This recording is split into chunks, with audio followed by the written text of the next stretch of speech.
High, good morning and welcome back to my new another blog. কেমন আছো সবাই? আশা করি সবাই ভালো আছো। আমিও ভীষণ ভালো আছি। সকালে ঘুম থেকে উঠে এক গ্লাস উষ্ণ গরম জল খেয়ে দিনটা শুরু করলাম। আর কিছুক্ষণ পরে দুটো আমন্ড বাদামও খেয়ে নিয়েছিলাম।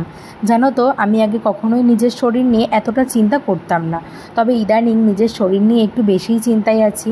তাই নিয়ম মেনে প্রতিটা দিন ডায়েটটা ঠিকঠাকভাবে করার চেষ্টা করছি। আর আগে আমি এরকম সকালে উঠে গরম জলও খেতাম না।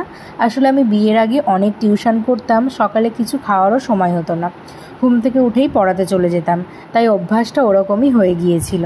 তবে হ্যাঁ, সকালে এক গ্লাস গরম জল খাওয়া শরীরের জন্য ভীষণ ভালো, সেটা আমি এখন নিজেই অনুভব করতে পারছি। আর একটা কথা, হেলদি লাইফস্টাইলের মধ্যে চলাটা ভীষণ জরুরি, যেটা আমার মনে হয়। যাই হোক, অনেক বকবক করলাম। সকালে রান্নাবান্না করার সময় আজ আর ভিডিও শ্যুট করতে পারিনি, কারণ সকাল থেকে একটু তাড়াহুড়োর মধ্যেই ছিলাম, কারণ আজকে এক জায়গায় যাওয়ার ছিল। তাই রান্নাবান্না কমপ্লিট করে সকালের ব্রেকফাস্টটা ওটস দিয়েই সেরে নিয়েছিলাম।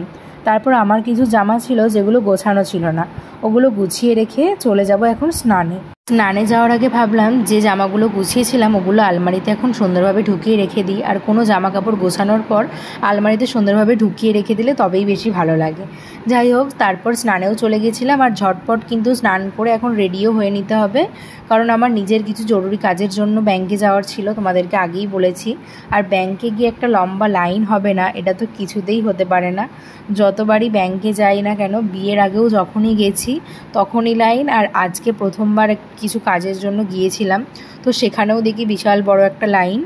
যাই হোক, গিয়ে দেখলাম প্রচণ্ড ভিড়। তবে একটা কথা, আমি যেদিনই এই সমস্ত কাজে যাই সেদিনই আমার কাজটা কিছুতেই হয় না। এরকম একটা কাজ নিয়ে আমাকে বারংবার ছোটাছুটি করতে হয়। সেই একই কাজের জন্য 2 থেকে 3 বার তো ছোটাছুটি করতে হয়েই থাকে। জানি না এটা শুধু আমার সাথেই হয়ে থাকে নাকি। আচ্ছা, এরকম তোমাদের কাদের কাদের সাথে হয়ে থাকে অবশ্যই কমেন্টস করে জানিও। তাই আর কি, কাজটা যেহেতু হয়নি তাই বাড়ি ফিরে এলাম। আর আসার সময় আকাশে যে বিশাল মেঘের দেখা, যেন মনে হয় বৃষ্টি আমাদের পেছন পেছনই ছুট করিয়েছে। যাই হোক, অনেকটা জোরেই তোমাদের দাদাভাই গাড়িটা চালিয়েছিল, যার জন্য বৃষ্টি আসার আগেই বাড়িতে পৌঁছে গিয়েছিলাম।